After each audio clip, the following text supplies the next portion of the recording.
Colegio de Ingenieros de Venezuela presenta. RCR presenta a María Alejandra Trujillo en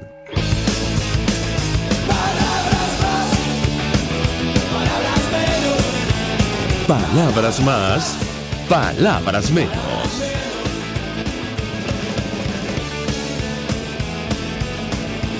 Muy buenos días, amigos de Radio Caracas Radio, lo mejor de este viernes 11 de junio del año 2021. Todo el equipo que trabaja para ustedes a partir de esta hora los saluda. En la producción, Marilia García y Génesis Rodríguez. En los controles, César Arteaga, quien tendrá el inmenso placer de acompañarles, María Alejandra Trujillo. Saben, ustedes se pueden comunicar desde muy temprano a través de la cuenta en Twitter, @RCR750, seguirnos por el Periscope, por internet, rcr750.com. Y el resto de nuestras plataformas digitales a través de TuneIn y YouTube. Escuchaban ustedes un resumen de las informaciones más destacadas en Venezuela y el mundo. Comentamos algunos de estos titulares porque ya tenemos a nuestro primer invitado vía Skype. A propósito de lo que ha ocurrido con el diario El Nacional, ayer los representantes de este medio de comunicación advertían que el régimen incrementó de 13 a 30 millones de dólares lo que tendrá que pagar a Diosdado Cabello. El juzgado tercero de primera instancia en lo civil, mercantil, tránsito y bancario de la circunscripción judicial del área metropolitana de Caracas dictaminó que debe cobrarse el doble de lo sentenciado. La reacción de Miguel Enrique Otero: bueno, lo que pasa con el Nacional es lo que sufre todo el periodismo venezolano, así lo aseguró en el marco de un foro, confiscación de un diario, presidente nefasto para la libertad de expresión en América Latina, organizado por el equipo, la Asociación Civil Ávila Montserrat, que, bueno, está vinculada con venezolanos residentes en Colombia. Él decía: en Venezuela se ha creado un sistema para socavar la libertad de expresión. Y bueno, entre otras cosas, el Nacional es demostración de ello. Él recordaba: la expropiación es una nueva modalidad. Antes, por ejemplo, el caso de RCTV se entregaba el bien al Estado, en el caso de la sede del Nacional se entregó a un particular. Bueno, ayer recordábamos en horas de la tarde, al dar a conocer la noticia, lo que siempre compartimos con ustedes, la reflexión de Václav Havel, expresidente de la República Checa. Él decía: el pilar fundamental de los regímenes posttotalitarios es la vida en la mentira, y por eso atacan con tal fuerza la libertad de expresión. También comentar, a propósito de lo que está ocurriendo con la comunidad internacional. Ayer un medio de comunicación colombiano advertía que el gobierno de ese país trabaja con Estados Unidos en el monitoreo de 2 barcos iraníes que, según inteligencia estadounidense, llevan, y cito al medio, misiles y lanchas rápidas y armas para el régimen de Nicolás Maduro. Comentábamos con el embajador Sayo Garavini que habrá que ver si esto es verdad o no, por el impacto y las implicaciones que tendría. Él nos decía que probablemente, si se confirma, Estados Unidos tomaría medidas, bueno, en la misma dirección, o digamos, para hacer frente a una situación de esta naturaleza, insistimos, si se confirma. En el ámbito internacional continúa la preocupación. En Perú ya se confirmó el conteo del 100% de los votos. Los venezolanos que residen allí han expresado gran preocupación. De esto vamos a hablar ampliamente la mañana de hoy. Con 100% de los votos, Pedro Castillo gana la elección. Sin embargo, un recurso de Keiko Fujimori demora la proclamación. Por cierto, en el interín han dictado detención preventiva contra la candidata de Fuerza Popular, de Keiko Fujimori, por el caso Odebrecht. Ambos candidatos se preparan para una batalla legal, dice El País de España, que podría alargarse durante 2 semanas y tensar todavía más un país que ha quedado fracturado, efectivamente, prácticamente en 2 mitades iguales. Y sobre el tema de la migración vamos a hablar con nuestro primer invitado. Es Tomás Páez, que nos acompaña vía Skype, doctor en planificación, sociólogo, profesor, coordinador del Observatorio de la Diáspora Venezolana, forma parte del equipo de esta casa en RCR. Profesor, como siempre, gracias por atendernos. Buenos días. Buenos días, ¿cómo estás? Muy bien, profesor, con usted queríamos conversar acerca de lo que está ocurriendo con la migración venezolana, que no para. Pero en el caso concreto de Perú, No sabemos exactamente lo que va a ocurrir. Yo le pediría un primer comentario. Más adelante vamos a conversar con un venezolano que está allí. Hay preocupación. Allí reside en casi 1 millón de venezolanos, según la cifra que nos dieron en los últimos días. Es el segundo país con mayor número de venezolanos en el exterior después de Colombia. ¿Qué puede decirnos? Bienvenido. Bueno, primero, más de 1.200.000 venezolanos viven en Perú. Creo que la noticia, lo ocurrido, el resultado electoral en Perú es malo para Perú en primer lugar.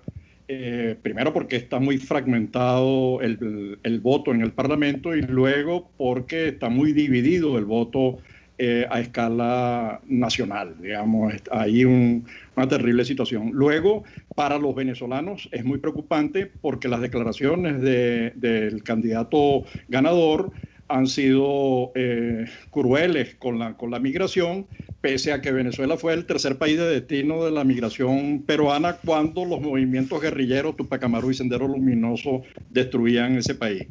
Creo que es preocupante. Sin embargo, el Parlamento, y es la expectativa que uno tiene, el Parlamento peruano no va a permitir que Castillo cumpla con su plan de lanzar a los venezolanos de retorno a Venezuela. Eso generaría problemas en Ecuador, generaría problemas en Colombia y, por supuesto, en la comunidad peruana más consciente que el señor Castillo de la situación en la que se encuentra el país y de la necesidad que tienen los venezolanos que están hoy viviendo en Perú. Ahora, tengo que preguntarle, profesor, insistimos, más adelante vamos a conversar con un venezolano que está en Perú, sobre el fenómeno migratorio venezolano, las nuevas características. No sabemos qué va a ocurrir con esa población que está allí. Ahora mismo sabemos que está una discusión abierta entre la diáspora que reside en Perú. No saben qué hacer porque algunos se plantean si lidiar o no con un régimen similar al del expresidente Chávez, que es el planteamiento de Pedro Castillo, o continuar allí. Hemos visto venezolanos cruzando el río Bravo para llegar a los Estados Unidos, una situación que jamás imaginamos. ¿Qué puede decirnos? Lo escuchamos. No, mira, nosotros hacemos un seguimiento diario, casi podemos decir, del movimiento de la diáspora a escala global.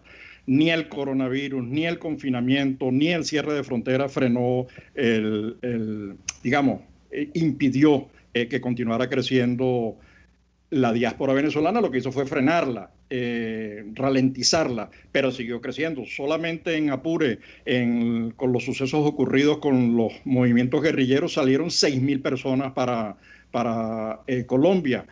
Siguen saliendo para Trinidad, siguen saliendo para Aruba y Curazao, siguen saliendo para República Dominicana, siguen atravesando la selva del Darién para atravesar Centroamérica y llegar a Estados Unidos. En Estados Unidos, en la frontera con Río Bravo, las imágenes son desgarradoras. Han pasado más de 10.000 personas, es decir, que los números siguen creciendo y eso va a seguir creciendo, va a ser indetenible porque la situación en Venezuela es insostenible. Digamos, estamos hablando de un país con una hiperinflación, además con inflación en dólares, moneda que perciben muy pocos venezolanos, un mínimo porcentaje, la mayoría de la población en estado de pobreza extrema, además con unos niveles de nutrición. Digamos que la situación en el país es insoportable y la gente va a seguir buscando la forma de sobrevivir. Ahora, profesor, en el caso concreto de lo que está ocurriendo con los venezolanos que cruzan el río Bravo con destino a los Estados Unidos, quisiera su comentario sobre el caso de la señora Irma Guillén de Duarte, una adulta mayor de más de 80 años. Efectivamente, quisiera su comentario. Usted ha seguido, digamos, el fenómeno de la diáspora prácticamente de los inicios. Ya vemos familias completas que huyen de nuestro país y, bueno, se someten a este tipo de situaciones extremas. La señora, afortunadamente, según algunos portales como El Pitazo, está bien de salud, pero la imagen le dio la vuelta al mundo, el cuerpo inerte sobre un joven cruzando el río Bravo con los peligros que esto conlleva. ¿Qué puede decirnos? Lo escuchamos. Mira, esas imágenes se repiten, las tenemos en la frontera con Colombia, siguen pasando en todo lo que es para Guaipoa. Ahí hay que una zona fronteriza imposible de descifrar. Hay quienes hemos bailado chichamaya allí, sabemos que allí la frontera no existe. La gente sigue pasando por los caminos verdes, por las trochas, en embarcaciones, en pequeños botes, igual que la señora, que es una imagen muy desgarradora, muy fuerte. Después, ver una señora mayor de 80 años atravesando Río Grande produce un gran dolor. Estamos hablando en este momento de más de 6,5 millones de venezolanos fuera. Es decir, estamos más cerca de los 7 millones que lo que dice las cifras de la OIN. La OIN habla de 5.700.000, 5.800.000 en este momento. Nuestros datos indican que somos más que esos los que están en la diáspora venezolana, y eso va a ser inevitable, va a ser porque la situación del país es tétrica. Es decir, cuando uno ve lo que está ocurriendo en Guayana, con el arco minero, con la destrucción del país, con la explotación del oro, con la entrada de mercurio, que además ya está llegando hasta incluso Trinidad, está llegando las ondas de mercurio de Venezuela, y ves a los indígenas salir a razón de 500, 800 días a través de la frontera, que no es fácil con Brasil. Tú dices, bueno, esto, ¿cómo lo explica? Bueno, es que la situación de Venezuela es tétrica, digamos. Estaba hablando nuevamente, no hay empresas, no hay empleo, no hay moneda, no hay ingresos, no hay agua, no hay electricidad, no hay transporte, no hay diésel, etcétera. Entonces, bueno, frente a eso la gente tiene que buscar opciones de vida, ¿no? Profesor, tengo que preguntarle sobre el tema de las características de la diáspora inicialmente, y usted incluso ha escrito libros al respecto. Inicialmente salió, digamos, una población venezolana preparada, en algunos casos, un porcentaje pequeño con recursos. Ahora está saliendo prácticamente todo el mundo, insisto, con familias completas. En el caso de la señora Irma, forma parte de un grupo familiar. Ella tiene 80 años. ¿Qué puede decirnos? Lo escuchamos. Mira, la diáspora sigue creciendo y lo va a seguir haciendo, y los niveles de formación siguen siendo elevados. El tema es que antes podías salir en avión o salir en autobús cuando era posible, cuando había posibilidades de ingresos, pero en este momento no es posible. Es decir, yo me pongo como ejemplo, los profesores universitarios de más alto rango, titular, en este momento no estamos ganando ni siquiera $10 al mes. Un pensionado venezolano no gana, entra en la franja de pobreza extrema, no, lo siguiente, porque el ingreso del venezolano hoy se mide en centavos de dólar por día, y el centavo de dólar por día no da para absolutamente nada. Tenemos procesos de migración interna. El caso de la migración zuliana, por ejemplo. ¿Por qué la gente se está yendo no solamente de Venezuela? Se está yendo del estado Zulia, porque es que no hay electricidad para soportar un calor y unos edificios diseñados para tener aire acondicionado. ¿Por qué se está yendo la gente? Bueno, porque no hay alimento. Nosotros estamos en el 3º o 4º lugar en desnutrición global, con consecuencias letales para el desarrollo del país. Entonces estamos frente a una situación horrible, y frente a esa situación la gente tiene que buscar opciones de salida. Y la única salida que tienes ahora, empobrecido, una sociedad empobrecida, es a pie, en botes o en autobús, y fundamentalmente a pie, porque no hay forma de salir. Un bote desde Cumarebo hasta Aruba sale por $300, $400, o te metes en todas estas cosas de las mafias de tráfico de niños, tráfico de mujeres, que está ocurriendo en connivencia además con la sociedad, digamos, con el estamento policial y militar venezolano, ¿no? Ahora, el caso concreto de los venezolanos que hacen ese viaje, no sabemos si por tierra o en algunos casos llegan en avión a México para cruzar la frontera, como ocurre con tantos ciudadanos de Centroamérica a los Estados Unidos. La vicepresidenta del nuevo gobierno norteamericano, Kamala Harris, dijo en una, alocución durante su viaje a Guatemala y México, Estados Unidos seguirá aplicando las leyes, asegurando las fronteras. Creo que si llegan a nuestra frontera van a ser rechazados. Yo le pediría un comentario al respecto, profesor. Lo escuchamos. Bueno, yo creo que ahí, bueno, primero los países tienen derecho a preservar sus fronteras. Yo lo que creo es que Estados Unidos, junto a Colombia, que está dando el ejemplo a escala global, lo que ha hecho Colombia es, con el estatuto, es ejemplar, es un mensaje al mundo de lo que es posible hacer. Incluso es una lección a Europa de lo que es posible hacer con la migración. Europa, recordemos, yo siempre lo señalo, que llegó una migración siria, pero esa migración siria, 2.700.000 de ellos están en Turquía, 3.700.000 y 1.500.000 están en el Líbano, con financiamiento y apoyo, por supuesto, de la Unión Europea, pero estamos hablando de que el grueso de la migración siria está localizado en 2 países fuera de la Unión Europea. En cambio, Colombia está recibiendo 2 millones de venezolanos, a los cuales les acaba de abrir el estatuto, que tienen 600.000 inscritos. Hablábamos con Espinosa hace unos pocos días, 600.000 inscritos en pocos días. Yo creo que ya debe estar en los 800.000 y vamos a encontrar la cifra que tenemos más de 2 millones de venezolanos, como hemos dicho, en Colombia. Lo que está haciendo Estados Unidos con el TPS es importante porque es un paso para el reconocimiento. Estamos hablando de cerca de 400.000 venezolanos, dicen 370.000, 400.000 venezolanos. Nosotros los tenemos desglosados por estado. De cuántos venezolanos se encuentran en situación tal que lo ha beneficiado el TPS y los da un respiro por este momento. Y yo creo que ahí viene un proceso en el que la comunidad venezolana, que ya lleva 20 años trabajando este tema en Estados Unidos y que ha creado el caucus de los partidos demócrata y republicano, para ir desarrollando iniciativas como las que se han hecho con El Salvador, que se ha ampliado el TPS, incluso se ha extendido su permanencia para acoger a los salvadoreños en situación de, la situación en la que se encuentra la migración de Salvador y del norte, del Triángulo Norte de Centroamérica. Entonces yo creo que lo que está haciendo Estados Unidos con la diáspora venezolana en particular es muy interesante. Está siguiendo de alguna manera el ejemplo de Colombia y creo que es un buen síntoma porque además la diáspora venezolana está haciendo muchísimas cosas muy buenas en muchas regiones de los Estados Unidos y eso va a ayudar a mejorar la relación de Estados Unidos con la diáspora venezolana, ¿no? Claro, sacaba su colación el tema, profesor, porque ayer, 10 de junio, las agencias publicaban que 80 migrantes venezolanos fueron deportados de Estados Unidos. Les tomaron sus huellas, les aseguraron que los trasladarían a un lugar seguro, sin embargo terminaron deportados a México sin sus documentos. Y yo le pediría un comentario porque francamente la situación es muy compleja, la que tienen que vivir quienes salen huyendo de nuestro país. Ya sabemos en qué condiciones, lo escuchamos. A ver, ocurrió en Estados Unidos, ha ocurrido en Chile, ha ocurrido en Perú.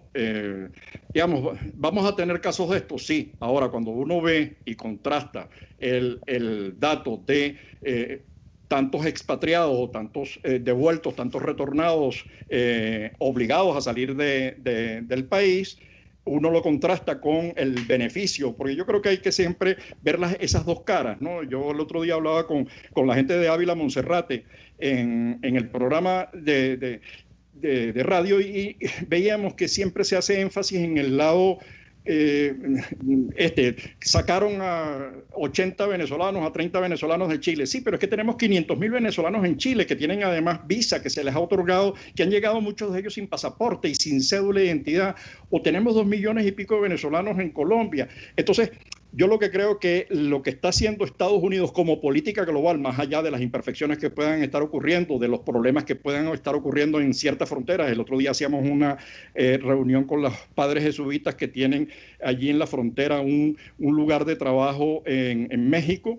Y veíamos que ahí hay problemas no solamente con los venezolanos, con los salvadoreños, con los guatemaltecos, con los hondureños, que sí, que hay problemas con la policía, sí, y los deportan, sí, pero en general la política que se está haciendo en Estados Unidos, yo creo que hay que insistir sobre eso, es en la calidad de una política que permita la inserción y permita el mejor aprovechamiento, que permita la regularización de los ciudadanos inmigrantes en general y venezolanos en particular, porque ellos contribuyen al desarrollo. Yo siempre en mis conferencias digo, la diáspora global representa el 3.5% de la población, pero representa el 10% del PIB global. Y eso es lo que hay que rescatar, la importancia de la regularización para el desarrollo, cosa que está haciendo Colombia. Yo creo que la mejor política y el mejor ejemplo de política, no solamente para el mundo, sino también para los demócratas venezolanos, es lo que está haciendo Colombia. Una política factible de inclusión, regularización y uso de las capacidades de la diáspora en el desarrollo para el desarrollo de sí mismo y de Colombia, ¿no? Y de Venezuela, por supuesto. Profesor, tenemos que hacer una breve pausa para la publicidad. Yo le ruego que permanezca unos minuticos más. Porque está planteado el tema, usted ha dicho, la regularización o la actualización de los datos de los venezolanos que están en el exterior para participar en un eventual proceso electoral. Obviamente, hemos visto el último incidente o los últimos incidentes de esta directiva del Consejo Nacional Electoral, designada como ya sabemos la Asamblea Nacional Oficialista, inicialmente organizando el proceso del mes de noviembre, y estamos en una situación institucional muy complicada en nuestro país. Probablemente los venezolanos que salen huyendo de territorio nacional no estarán motivados a actualizar ningún dato, y la pregunta es el dónde. Y yo le pediría un comentario sobre este tema al regreso de la pausa, porque efectivamente 3 millones o 4 millones de votos o 4 millones de venezolanos que pueden votar en el exterior pueden hacer la diferencia en cualquier elección. Lo vimos en Perú, allí no hubo cambios, pero efectivamente el voto en el exterior puede ser determinante en el futuro. Yo le pediría un comentario, pero al regreso de la pausa. Ya venimos. Usted escucha Palabras Más, Palabras Menos en RCR 750 AM. Puede seguirnos en nuestras redes sociales. En Twitter, @RCR750, la radio que se ve. Mensaje del ingeniero José Peraza, tesorero del FONPRES CIB. Estimado colega ingeniero, arquitecto y profesional afín, el Colegio de Ingenieros de Venezuela y el Fondo de Previsión Social, preocupado por la salud de tu familia, ha diseñado un sistema de salud integral que coloca a tu disposición y que contiene asistencia primaria de salud, ambulancia, hospitalización, cirugía, oftalmología, dermatología, fisioterapia, psicología, odontología, farmacia y funerario. Para mayor información, visítanos a nuestros portales cib.net.be, fonprescib.net.be, Colegio de Ingenieros de Venezuela, construyendo futuro. Mis amigos, quiero hablarles de Dilab Biodiagnóstica, un nuevo laboratorio clínico con un concepto original. Además de estar dotado con los equipos de la más reciente tecnología y el personal de más alta calificación, Dilab Biodiagnóstica te ofrece ambiente y trato amables y los precios más económicos en todos tus exámenes de laboratorio. Pide tu cita en el 0212-945-5788. Dilab Biodiagnóstica. Precisión y confianza en laboratorio clínico. Todos las piensan, todos las escuchan y María Alejandra Trujillo te las dice. Palabras más, palabras menos. Continuamos, amigos, palabras más, palabras menos, hablando acerca de la migración venezolana en el actual contexto de nuestro país. Nos acompaña el profesor Tomás Páez, quien forma parte del equipo de RCR. Yo les hago una inquietud, profesor, porque quizás con ingenuidad, digamos, para calificarlo de alguna manera, el rector Roberto Picón planteó un censo de venezolanos en el exterior para las elecciones de noviembre. Sin embargo, la situación institucional en nuestro país, digamos, no ofrece muchas garantías. 2 embajadas en algunas naciones, es decir, con un gobierno interino reconocido por algunos países, el régimen de Nicolás Maduro por otra parte, tantos venezolanos huyendo justamente de la situación política en Venezuela. Yo le pedí un comentario sobre este tipo de propuestas. Lo escuchamos. A ver, cualquier elección que se haga, es que el tema es de política con P mayúscula, es decir, las organizaciones diaspóricas, es decir, esa sociedad civil junto a algunos partidos políticos en el mundo, desarrollaron un intenso trabajo de denuncia sobre el tema de la inscripción en el registro electoral. De esos más de 6,5 millones de venezolanos, ya vamos para 7, tenemos solamente 107,000 inscritos en el registro electoral. Estamos hablando del 20% de la población fuera del país y estamos hablando de aproximadamente el 15% de los votos. Eso es decisivo. Lo está demostrando, como tú bien lo dijiste, María Alejandra. Estamos hablando de lo que ocurrió con Castillo y los votos en el exterior y cómo eso permitió subir unos décimas a Keiko. Imagínate lo que significa entonces el 15% de la votación. Entonces yo creo que uno no puede conformarse con no estar inscrito, uno tiene que hacer una movilización porque eso sirve para denunciar a un Consejo Nacional Electoral que secuestró el registro electoral, que lo convirtió en intermitente, que lo convirtió, igual que hizo con los votantes de Miami, que los puso a ir casi que a la luna a votar.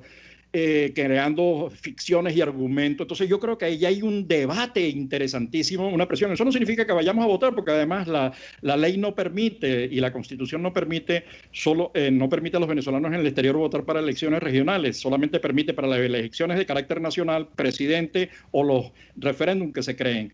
Entonces, más bien la diáspora está diciendo, yo no solamente quiero participar votando para las elecciones legislativas, yo no solamente quiero participar votando en las elecciones locales como hacen en España o como se hace en Italia, sino que quiero representación política de la diáspora en el Parlamento, porque eso es articulación. Esos 6 millones y tanto de venezolanos difícilmente retornen, y si lo hacen va a ser a título personal, no hay ninguna política de retorno que funcione. Eso está demostrado más que científicamente, pero es que además si no lo hacemos, esos 6 millones y medio de votantes que están inscritos o muchos de ellos reinscritos en el registro electoral, pueden ser utilizados como chanchullo. Si yo puedo poner a votar en algún centro en el que yo controle todo, determinadas cédulas de identidad que están hoy fuera del país. Es decir, que se puede permitir. Yo tengo que evitar el chanchullo, además tengo que garantizar la transparencia. Y utilizando una consigna que usaba una empresa de seguros, es preferible tenerlos a todos inscritos y no necesitarlos, que necesitarlos y no tenerlos inscritos. Y yo creo que eso es un problema de política con P mayúscula.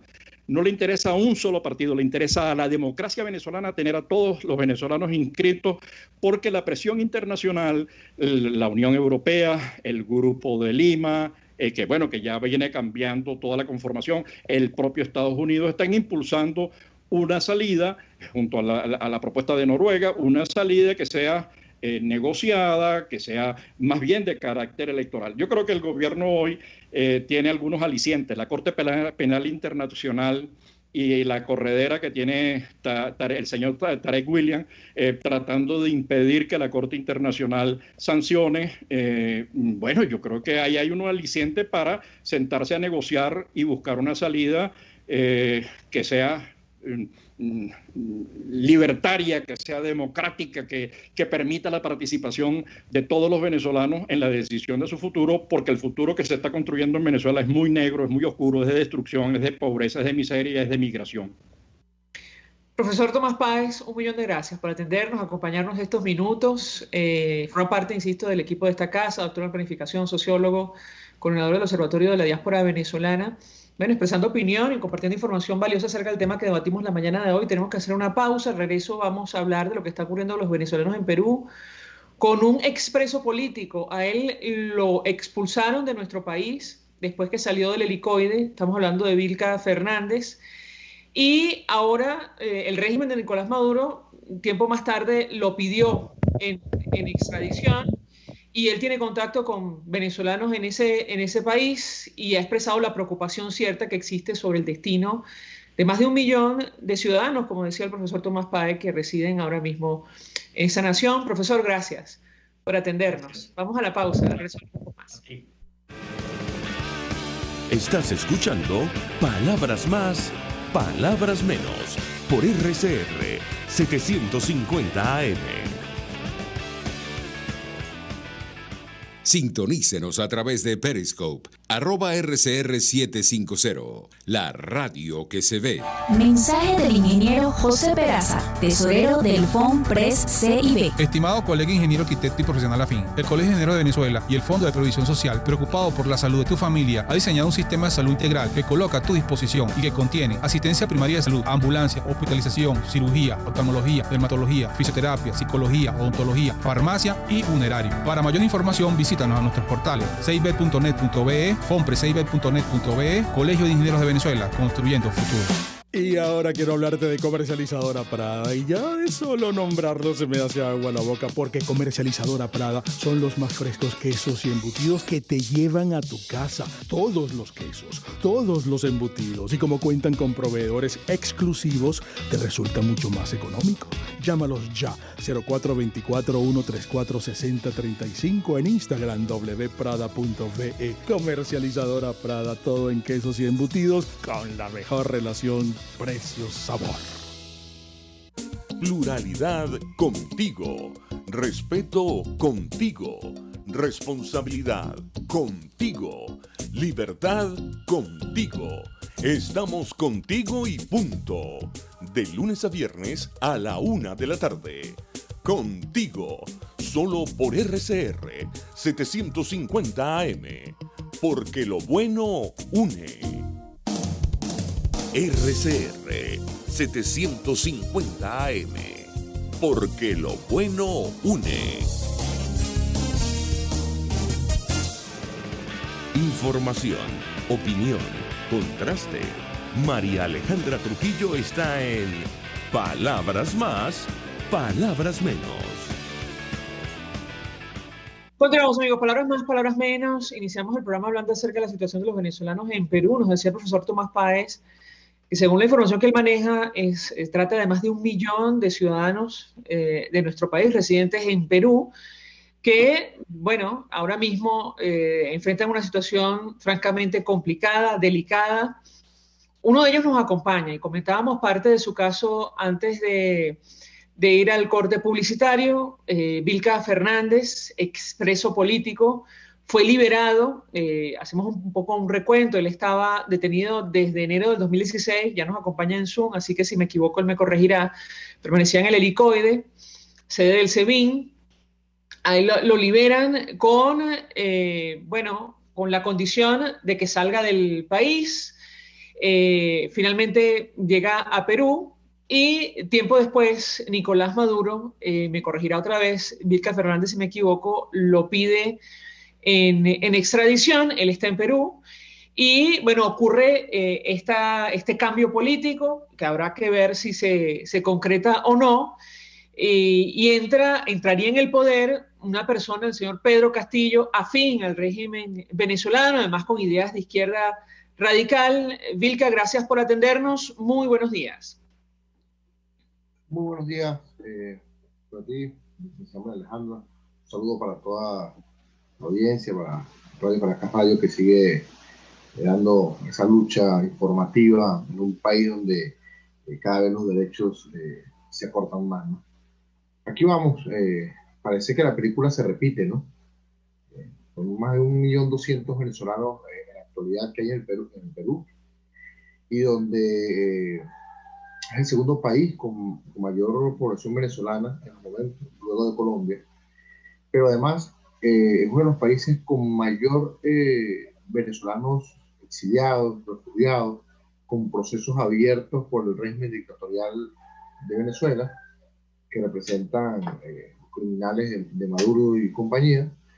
Y bueno, hoy a la expectativa de lo que pueda pasar con esta terrible situación política, social y económica por la que está atravesando el Perú. Veíamos una declaración que ofrecías a un medio de comunicación digital y advertías que la diáspora venezolana en Perú permanece comunicada, y un poco se han planteado qué hacer frente a este cambio político, y tomando en consideración las declaraciones que ha ofrecido Pedro Castillo en torno a la migración. ¿Qué puedes compartir con nosotros? Sí, bueno, efectivamente, como te decía, son más de 1.200.000 venezolanos, donde la situación, si bien es cierto, el Perú ha tenido una política acertada, podemos llamar, y de amplitud con la población venezolana. No están todos con un estatus estable desde el punto de vista legal en el país. Hay una gran preocupación por las declaraciones de Pedro Castillo, que representa esta izquierda radical, comunista, socialista del siglo XXI, y donde claramente en distintos mítines ha anunciado que daría 72 horas a los venezolanos, a los extranjeros, para salir del país. En algunas ocasiones ha dicho que los que han cometido crímenes, en otras ocasiones se ha dirigido en general a los extranjeros, en otras ocasiones ha hablado de la población venezolana y ha hablado incluso de la dirigencia política en el país. Ante esta situación, ha habido las organizaciones, las ONG, la Embajada Legítima de Venezuela, la representación política, se ha venido reuniendo buscando cómo proteger a la población venezolana en el Perú. Yo manifestaba que era fundamental que los organismos internacionales cumplieran con su papel. En este caso es que los venezolanos, ningún venezolano que en este momento sale de Venezuela, distintamente a los enchufados, a los que pertenecen al régimen, sale a hacer turismo. Todos han salido huyendo de una tiranía, todos salen huyendo porque se están muriendo de hambre o porque están muriendo por las enfermedades, porque su familia está muriendo, por las necesidades básicas para sobrevivir un ser humano, que es la alimentación, que es agua, que es luz, y que en Venezuela no hay nada de esto. Entonces, el ciudadano huye de un régimen criminal como es el que representa Nicolás Maduro, y que evidentemente ha huido a buscar refugio y a buscar una mejor calidad de vida, no para ellos, sino para su familia que queda en el país. Entonces, el venezolano definitivamente es un refugiado y debe ser tomado como un refugiado por la ONU, por ACNUR, y como tal se debe ser tratado. Más allá de que gane quien gane en el Perú, a los venezolanos que están en el Perú, como a todos los que están en la región, deben ser tratados como refugiados y se le debe dar la protección que eso amerita, que amerita el caso. Pero en definitiva no sabemos qué va a pasar, no sabemos, estamos en esa disyuntiva hasta el momento, día a día, es paso a paso. El proceso político en el Perú está bastante complicado, hay una diferencia muy corta con el conteo total de actas, son 50,172% a favor de Castillo, con un 49,829 a favor de Keiko. La diferencia son menos de 70.000 votos. Hay un empate técnico, pero hay una realidad.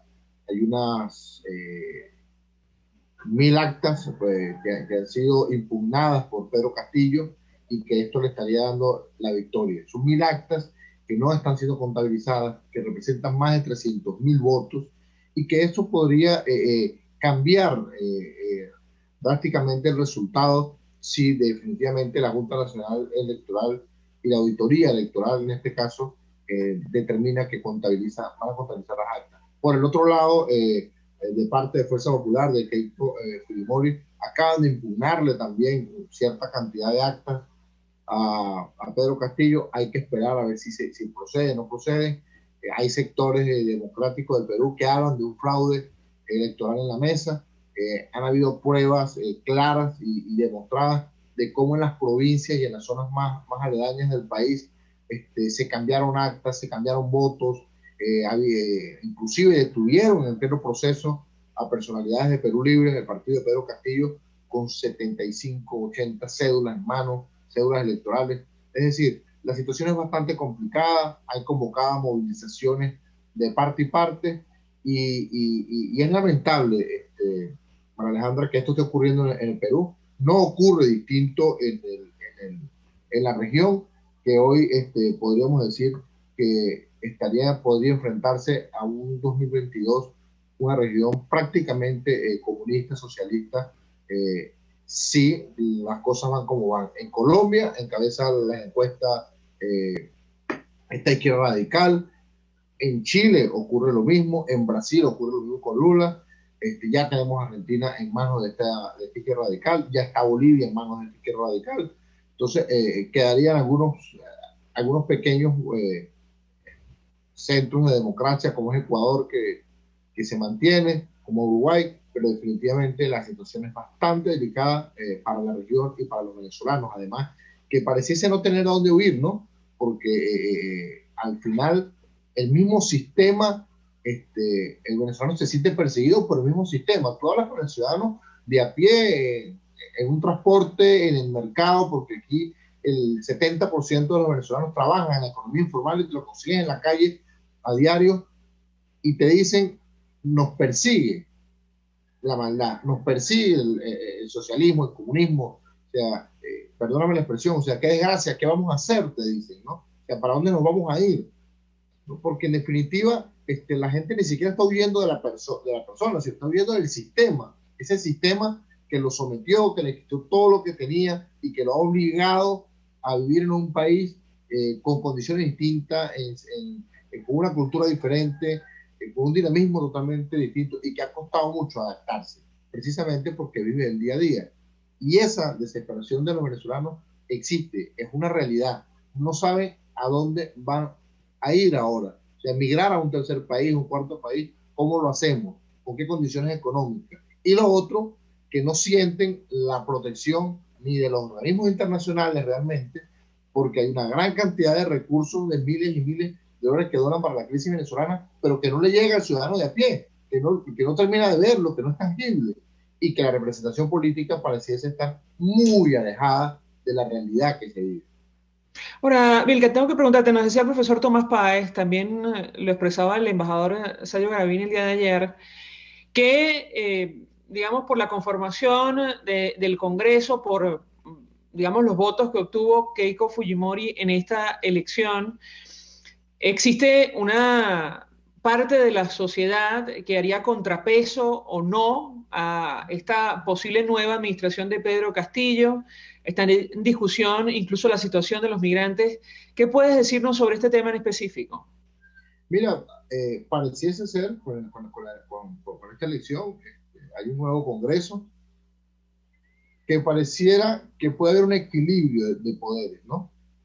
Entre las fuerzas democráticas y los congresistas que sacaría el partido de Perú Libre y de Verónica Mendoza, que son de la izquierda radical. Pero en definitiva, la propuesta, o sea, yo no soy tan optimista en ese aspecto.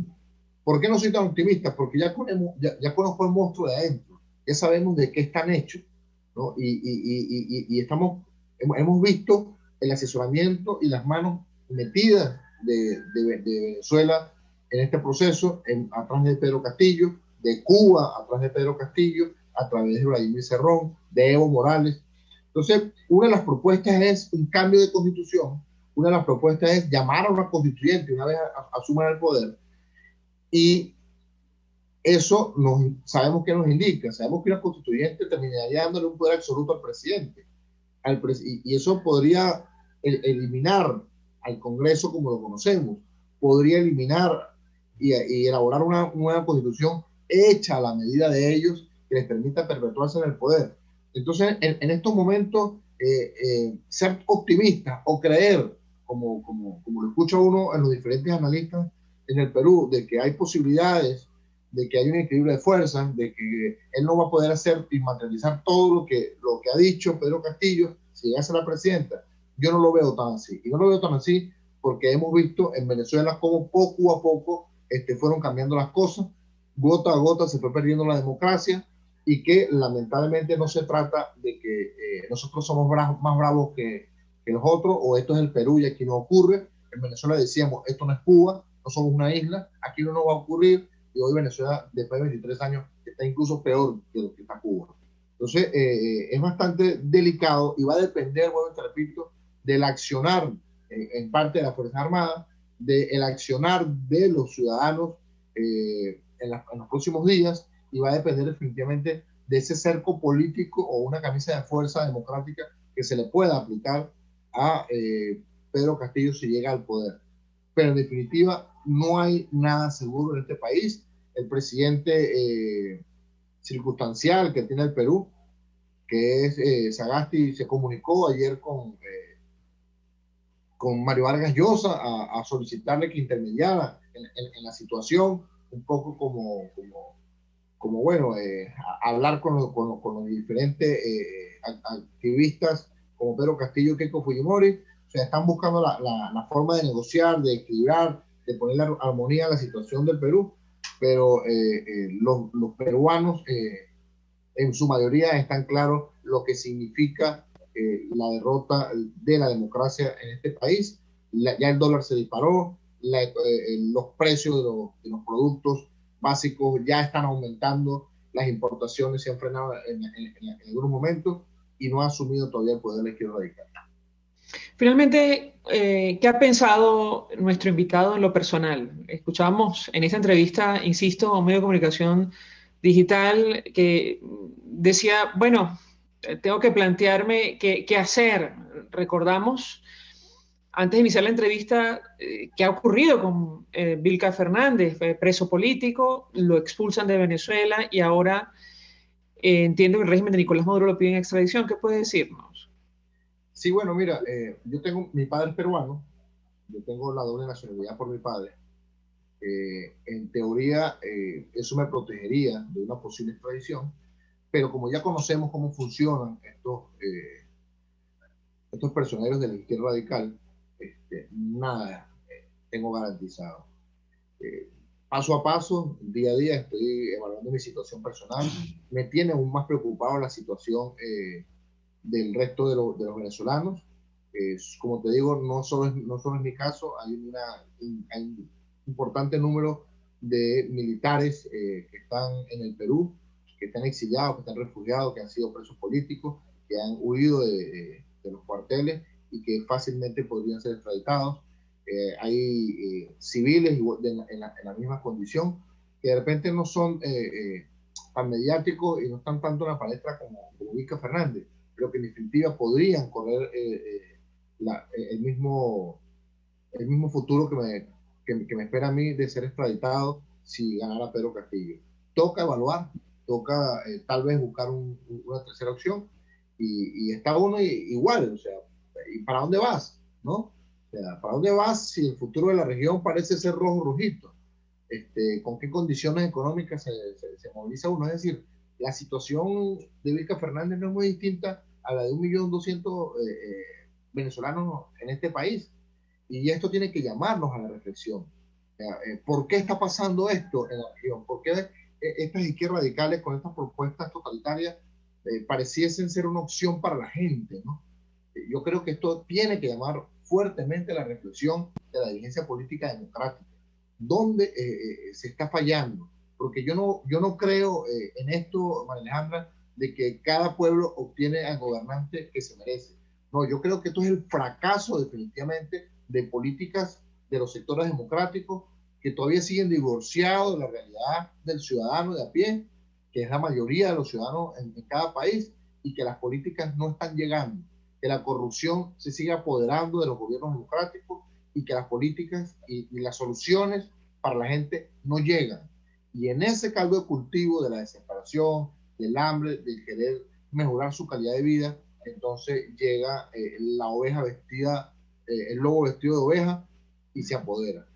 Lo vimos en Venezuela, lo estamos viviendo en el Perú, lo vivió Argentina, lo vivió Bolivia en su momento, volvió, y eso es realmente preocupante. Vilca Fernández, gracias por atendernos, acompañarnos la mañana de hoy, Expreso Político, quien reside ahora mismo en Perú, bueno, ofreciendo un panorama de la situación en ese país y las preocupaciones de los venezolanos, de más de 1 millón de ciudadanos de Venezuela que residen también allí. Gracias. Muchas gracias. Vamos a la pausa. Muchas gracias a ustedes, y antes de irnos, no nos olvidemos los más de 400 presos políticos que hay en Venezuela, siendo torturados. Hay que exigir su libertad. Los están sacando de las cárceles de la tortura para llevarlos a las cárceles comunes, y ahí podrían morir porque esas cárceles están comandadas por pranes y por delincuentes. No olvidemos a nuestros presos políticos. Un abrazo. Gracias, Vilca Fernández. Vamos a la pausa. Al regreso venimos con más. Escuchas a María Alejandra Trujillo en Palabras Más, Palabras Menos, por RCR 750 AM. Puedes seguirnos en nuestras redes sociales. En Twitter, @RCR750, la radio que se ve. Mensaje del ingeniero José Peraza, tesorero del FONPRES CIB. Estimado colega ingeniero arquitecto y profesional afín, el Colegio de Ingenieros de Venezuela y el Fondo de Previsión Social, preocupado por la salud de tu familia, ha diseñado un sistema de salud integral que coloca a tu disposición y que contiene asistencia primaria de salud, ambulancia, hospitalización, cirugía, oftalmología, dermatología, fisioterapia, psicología, odontología, farmacia y funerario. Para mayor información, visítanos a nuestros portales cib.net.be, fompreseibe.net.be, Colegio de Ingenieros de Venezuela, construyendo futuro. Amigos, nace un nuevo concepto de farmacia en Venezuela. Farmacia CVS y más. Todo lo demás. En Farmacia CVS, en español CVS, lo consigues todo en un solo lugar. Salud, belleza, hogar y comida. Un nuevo concepto en todo para un nuevo concepto de vida. Farmacia CVS y más está en el CCCT nivel C1, frente a Beco y al lado del Banco Mercantil. En Instagram, FarmaCVS. Farmacia CVS y más. Todo lo demás. Se dicen, se ocultan, se piensan, se descubren. Palabras más, palabras menos. Con María Alejandra Trujillo. Continuamos, amigos. Palabras más, palabras menos. Se suma a nuestra mesa de debate María Fernanda López. Ella es periodista especializada en crisis migratoria venezolana. Y consultora, ha sido consultora para la Organización de Estados Americanos. Gracias por atendernos. Buenos días. Buenos días, María Alejandra. Muchas gracias por la invitación. Pues mucho interés de conversar con nuestra invitada acerca del tema que nos ocupa en esta parte del programa. Decía Vilca Fernández desde Perú que era importante otorgar la condición de refugiado a los venezolanos que están en el exterior para hacer frente a situaciones de inestabilidad política como la que está atravesando ese país y garantizarles una protección. ¿Qué puedes decirnos? Bienvenida, te escuchamos. Sí, María Alejandra. Bueno, un poco para poner en contexto a quienes nos escuchan, hoy, la crisis migratoria venezolana sigue profundizándose. Hoy podemos decir que hay 5.6 millones de migrantes y refugiados venezolanos, la mayoría de estos están en Latinoamérica. Y sí, es muy importante que se le otorgue la condición de refugiado. Esto es algo que se ha dicho desde diferentes organismos, entre ellos la OEA, de que se le otorgue la condición de refugiado al venezolano según la Declaración de Cartagena, que extiende el concepto de refugiado. Esto ya lo está haciendo Brasil de manera generalizada, de manera común, y lo está haciendo México de manera individualizada, caso por caso. Pero los demás países de la región, pese a que no se está aplicando la Declaración de Cartagena y no se le otorga la condición de refugiado, han realizado algunos de ellos importantes avances en materia de protección, así sea protección temporal. Pero la protección, por eso se ha buscado impulsar lo que es la condición de refugiado, porque eso garantiza una protección permanente al migrante venezolano, lo cual también lo protege de estos cambios políticos que estamos viendo en la región. Ya hace unos meses pues vimos el cambio que hubo en Bolivia, y esto sin duda alguna ha afectado a los migrantes y refugiados venezolanos que allí se encuentran. Durante el gobierno de transición en Bolivia pues se habían logrado importantes avances para otorgar el refugio a las personas que lo solicitaran, y pues ahora estamos viendo un retroceso en esto, y es un poco lo que se teme en Perú, sobre todo luego de las declaraciones que se han escuchado del candidato que ha sido electo presidente. Justo sobre este tema le pregunto a nuestra invitada si Pedro Castillo cumple la amenaza de firmar un decreto de llegar a la presidencia para dar 72 horas a los extranjeros y salir del país, incluyendo 1.200.000 venezolanos. La Organización de Estados Americanos, otras instituciones tendrían margen de acción para impedir una situación de esta naturaleza. ¿Qué puede decirnos? A ver, esto es muy peligroso. Si esto realmente llega a ocurrir, pues como sabemos, la crisis de migrantes y refugiados venezolanos es una crisis regional. Esto no es una cuestión que afecta a un solo país. Si bien Colombia es el que más ha recibido, los venezolanos están en toda la región, y esto puede traer consecuencias muy graves en toda la región, incluso me atrevería a decir que incluso hasta a nivel diplomático, porque los migrantes y refugiados venezolanos no pueden regresar a su país de origen, o la mayoría no puede hacerlo porque su vida corre peligro. Y lo que va a pasar es que si en efecto esto ocurre, porque al final las políticas migratorias y todas estas decisiones son decisiones del propio país, pues los veremos muchos de ellos irse a otros países de la región, y evidentemente esto puede desencadenar puede ya de por sí la crisis es bastante compleja de manejar, pero esto puede traer incluso, puede profundizarla muchísimo más, porque los veremos moverse a otros países de la región que sean frontera con Perú. El margen de acción de la comunidad internacional, pues,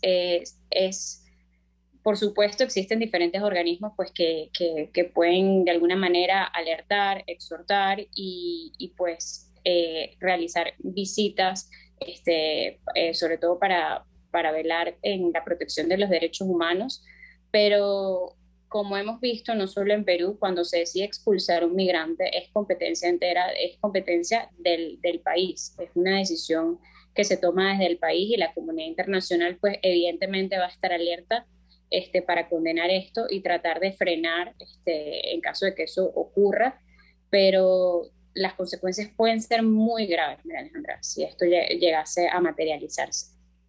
Bueno, le pregunto a nuestra invitada sobre este fenómeno de los venezolanos. Nos queda muy poquito tiempo que está llegando a la frontera de Estados Unidos, cruzando el río Bravo con el peligro que esto conlleva.